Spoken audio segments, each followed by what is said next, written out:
غرور کا انجام۔ شہر کی سب سے بلند عمارت کی چھت پر کھڑا عارف اپنے کو دنیا کا فاتح سمجھ رہا تھا۔ ہوا کی تیزی سے اس کا کوٹ پھڑپھڑا رہا تھا۔ نیچے روشنیوں سے جگمگاتا شہر اسے چھوٹا سا کھلونا لگ رہا تھا۔ اس کی آنکھوں میں غرور اور ہونٹوں پر ایک مغرور مسکراہٹ تھی۔ آج وہ ایک بہت بڑی ڈیل کر کے آیا تھا، لاکھوں کمائے، سب کو نیچا دکھایا۔ اس کے قدموں کے نیچے جیسے دنیا تھی اور وہ خود خادی۔ عمارت کی چھت پر ایک طرف لوہے کی باڑ تھی مگر دوسری طرف صرف کھلا خلا۔ اس نے آہستہ آہستہ قدم بڑھائے جیسے زمین بھی اس کی طاقت سے تھر تھرا رہی ہو۔ اچانک اس کے فون کی گھنٹی بجی۔ اس نے جیب سے فون نکالا، دیکھا امی او کا نام جگمگا رہا تھا۔ اس نے فون کاٹ دیا۔ غرور نے اسے یاد دلایا وقت نہیں ہے چھوٹی باتوں کے لیے۔ اچانک اس کی نظر سامنے کھڑے ایک بوڑھے مالی پر پڑی۔ وہ پودوں کو پانی دے رہا تھا نہایت سکون اور عاجزی سے۔ عارف کو ہنسی آ گئی، کیسا چھوٹا سا انسان ہے، پوری زندگی ان جھاڑیوں کے ساتھ گزار دی۔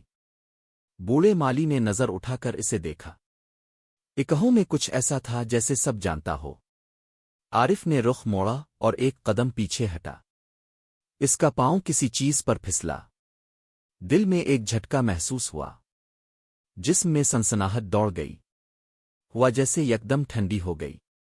کانوں میں سیٹیوں کی آواز گونجنے لگی۔ آنکھوں کے سامنے اندھیرا چھا گیا۔ اس کا جسم لڑکھڑایا۔ اس کے منہ سے ایک مدھم چیخ نکلی۔ پچھلے قدموں سے اس نے خود کو سنبھالنے کی کوشش کی مگر نیچے کی طرف کھینچتی طاقت جیسے قہر بن چکی تھی۔ چاروں طرف کی روشنی جیسے بجھ گئی ہو۔ ہوا میں اس کا غرور تحلیل ہونے لگا۔ اور نیچے سڑک پر لوگ اچانک رک گئے۔ سب کچھ ایک لمحے میں بدل گیا۔ اوپر صرف ایک خالی کنارے پر ایک جھولتا سا کوٹ باقی رہ گیا۔ نیچے مجمع لگ چکا تھا۔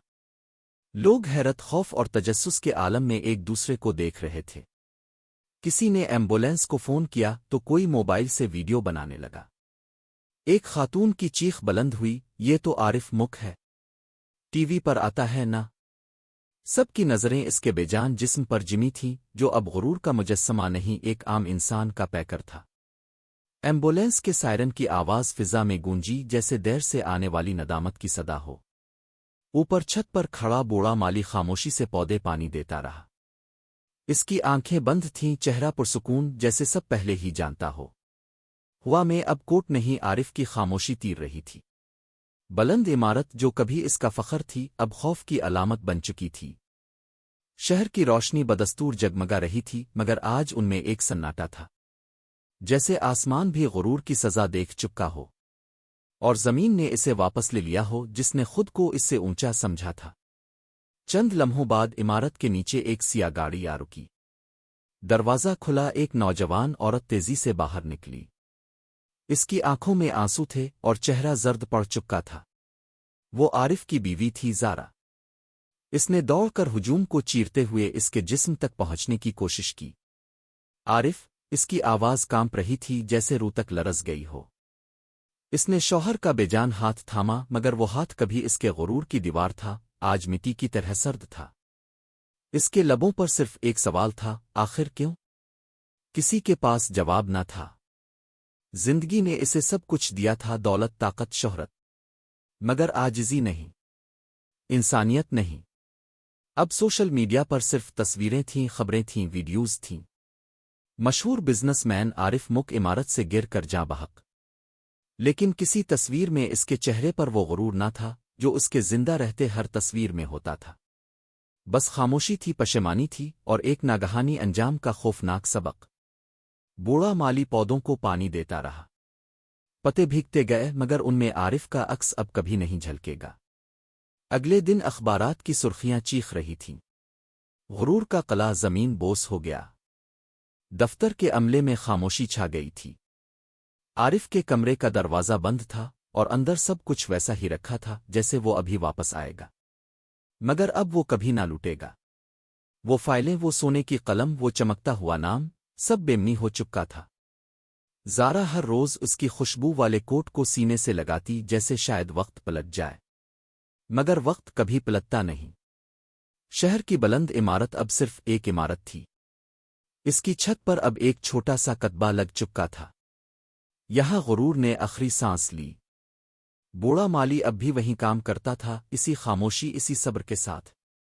کوئی نیا ملازم جب اس سے پوچھتا یہ تختی کس کی ہے، وہ ایک لمحے کو رکتا، ہلکی مسکراہٹ دیتا اور بس اتنا کہتا، ایک ایسا آدمی جو سمجھا تھا وہ زمین سے بلند ہو چکا ہے۔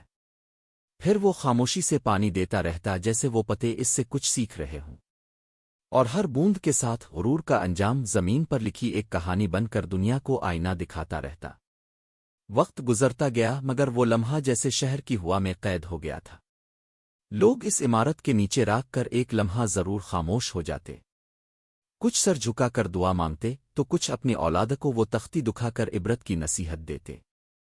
ایک دن ایک نوجوان لڑکا عمارت کی سیڑھیاں چڑھتا دکھائی دیا۔ ہاتھ میں ایک فائل تھی، چہرے پر اعتماد اور آنکھوں میں خواب۔ وہی راستہ، وہی ہوا، وہی بلند مقام۔ چھت پر پہنچ کر اس نے ارد گرد دیکھا، پھر نگاہ اس تختی پر پڑی۔ وہ راگ گیا، دل میں ایک انجانی گھبراہٹ الفابیر آئی، قدموں کی رفتار سست ہو گئی۔ اچانک پیچھے سے ایک آواز آئی، بیٹا فخر کرو، غرور نہیں، فرق جانو ورنہ قیمت بہت بڑی ہوگی۔ لڑکے نے پلٹ کر دیکھا، بوڑھا مالی کھڑا تھا، ایک پودے کو تھامے ہوئے، آنکھوں میں گہرائی لیے۔ نوجوان نے آہستہ سر ہلایا، فائل بند کی اور سیڑھیاں واپس آترنے لگا۔ نیچے پہنچ کر اس نے ایک طویل سانس لی، جیسے کسی نامعلوم خطرے سے بچ نکلا ہو، اور آسمان پر بادل چھٹنے لگے، دھوپ نے عمارت کی چوٹی کو چھو لیا۔ شاید یہ کہانی ختم نہ ہوئی تھی، شاید یہ صرف ایک آغاز تھا، سیکھنے کا، جھکنے کا، انسان بننے کا۔ چند سال بیت گئے، وہی عمارت، وہی چھت، وہی ہوا، مگر اب فضا میں ایک خاموش سی عاجزی محسوس ہوتی تھی۔ بوڑھا مالی اب بہت کمزور ہو چکا تھا، ہاتھوں میں لرزش تھی، مگر پودوں سے محبت اب بھی زندہ تھی۔ ہر پتا، ہر کومپل اس کی گواہی دیتی تھی۔ ایک دن وہ مالی ایک چھوٹے سے لکڑی کے بینچ پر بیٹھا سورج کو ڈوبتے دیکھ رہا تھا۔ سامنے وہی تختی تھی، یہاں غرور نے آخری سانس لی۔ پاس ہی ایک چھوٹا لڑکا، شاید 10 سال کا، پانی کی چھوٹی بالٹی لیے مالی کے ساتھ پودوں کو دیکھ رہا تھا۔ دادا، کیا وہ آدمی بہت بارا تھا؟ بچے نے معصومیت سے پوچھا۔ بوڑھے نے ایک گہری سانس لی اور دھیرے سے کہا، نہیں بیٹا، وہ برا نہیں تھا، بس خود کو سب سے بڑا سمجھ بیٹھا تھا۔ بچہ خاموش ہو گیا اور زمین پر جھکے ایک پودے کو نرمی سے چھونے لگا۔ بوڑھے کی آنکھوں میں ایک ہلکی سی نمی چمکی، شاید وقت نے آخرکار اپنا سبق سکھا دیا تھا۔ فضا میں ہلکی ہوا چلی، سورج کی آخری کرن اس تختی پر پڑی اور وہ الفاظ سنہری ہو گئے۔ عمارت اب بھی بلند تھی، مگر اس کی سب سے بڑی بلندی عاجزی کا وہ سبق تھا جو نیچے زمین سے شروع ہوا اور سب کے دلوں تک جا پہنچا۔ کہانی ختم ہو گئی تھی، مگر اس کا اثر ہر نئی سانس میں باقی تھا۔